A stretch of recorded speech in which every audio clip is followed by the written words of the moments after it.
السلام عليكم.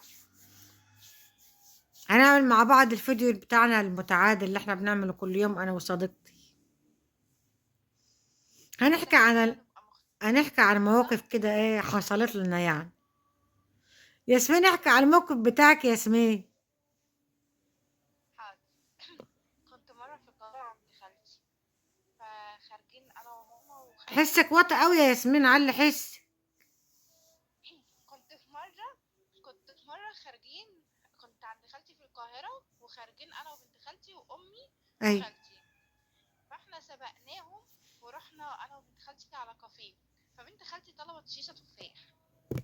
أنا كنت لسه في الثانوي، ما كنتش أعرف إيه شيشة تفاح ولا الكلام ده كله. المهم هي طلبت المحسوب ومشروب زي أي مشروب. يا دوب يا دوب الشخص بتاع الكافيه جايب الشيشة. هي ماما جاية ورايا بالشبشب، هي وخالتي. فاهمة. وضربتك بالشبشب. والله العظيم يا فطوم، ضيعت برستيجي، ضيعته في الأرض. أنا أجري وهي حدفت الشبشب فيا قدام الناس كلها. ما أعرف بنت أختك، والله يا بنت أختك اللي عملت، مش أنا والله ما أنا. ده بني في يوم. انا في يوم برضو طلبت، انا كنت برضو قاعده في كافيه انا وجوزي، برضو حقيقي بجد مش هزار والله. في كافيه انا وجوزي برضو طلبنا قهوه، وبعدين جوزي قعد يشرب سجاير، يشرب سجاير. قمت انا قلت له لو سمحت هات لي شيشه تفاح. قام الراجل جاب لي الشيشه التفاح، وبعدين محمد بيقول لي انت بتعمل ايه دي ادي؟ قلت له الشيشه تفاح هشرب زي ما انت بتشرب سجاير، انا هشرب شيشه تفاح. قام مالي، وقام ماسك الشيشه، قام رماها قدام الراجل وحرجني، وما بقيت ميه كان منظر بقى، ما كنتش متصوره من المنظر بقى، اتحرجت جدا.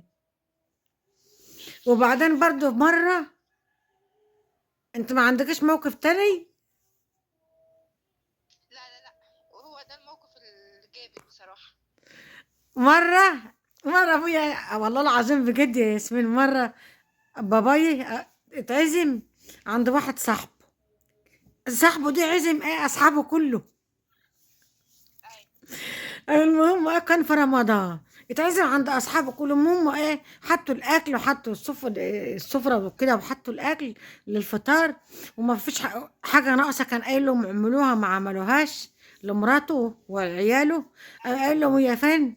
قالوا لهم ما عملناش. المهم ما عملهاش، ما عملوش اللي هو طلبه. قام ماسك الاكل وقام حطه في مسك الاكل كله، وقام شوحه في في عند لو مؤاخذه في عند الحمام، يعني بعد لو مؤاخذه في عند الحمام كله. وقامت الناس والناس قامت ما فطرتش ولا دقوا الفطار، ورمى الاكل كله وحلف محد ده اكل. وبعدين قام ماسك كل واحد عطوله دكر بط، وعطوله كيس رز، وعطوله ازازه زيت وكيس سكر. والمهم ده كل واحد قام عطوله كل واحد فطار، وقال لي يلا مع السلامه، افطروا بقى، افطروا ببكوا، يلا مع السلامه. بعد ما رمى الاكل لو مؤاخذه في عنت الحمام، وما رضاش، وما فطروش، وانا ابويا جاي يقول ما فطرناش وعمل كذا كذا كذا كذا. شفت الموقف؟ موقف يضحك. الله. هو علشان صنف ناقص يا خراشي. ايه والله، عشان حاجه ناقصه. هم الرجاله الناس الكبار كده، كان زمان كده، أيوة. كان زمان بقول كده لك اللي أوقات الأكل بيعلقوا على اي حاجه كده. تبقى وهم قلبين الدنيا، واهم حاجه هم قلبين الاكل. الاكل يتقلب محدش يفطر. أنا في برضه حد في الطوم، كان عشان خاطر الشوربة فيها طماطم وهو ما بيحبش الشوربة يكون فيها طماطم. اي. كله في الباسكت يا فطوم، كله.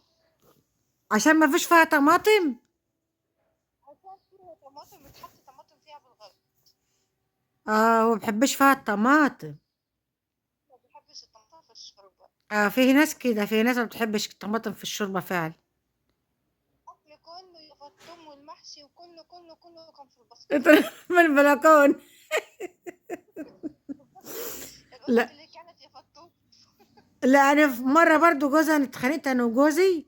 مره اتخانقت انا وجوزي واحنا قاعدين بنفطر، ما كانش فطار او غدا، بيتهيألي مش عارفه ده كان فطار او غدا.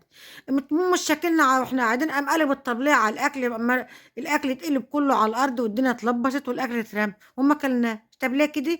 ايه السبب؟ يقول لك مزاجي كده ما تاكليش بقى، مزاجي ما تاكليه. والله العظيم تحصل مواقف جامدة قوي يعني، مضحكة وعكننوا على الناس علينا، وعكننوا على الأكل وما يتاكلش والله. كلكم يا فطوم، وبرستيجي راح على الارض، كم يا فطوم. ايوه، حلوة بتاع الجوزة الشيشة ديت، امك بالشبشب وراكي في الكافيه. انا لابسه يا فطوم بقى، وبنت ناس بقى، وداخله قاعده في الكافيه في بقى الكافيه وطالبة ومستنيه. شيشة.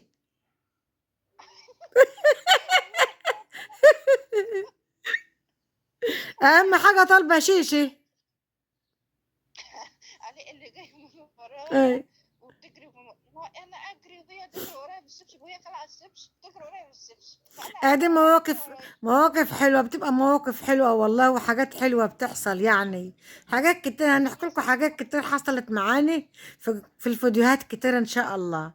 وكده الفيديو ده بتاعنا النهاردة خلص كده، ونشوفكم في فيديو اخر ان شاء الله. وكل سنة وانتم طيبين. يلا يا ياسمين نختم معاي. نشوف وشكم على خير، ونشوف وشكم في فيديو اخر ان شاء الله ان باذن الله. شاء الله باي في باي. مواقف تانية ان شاء الله. مع الف سلامة ونشوفكم على خير. كل سنة وانتم طيبين.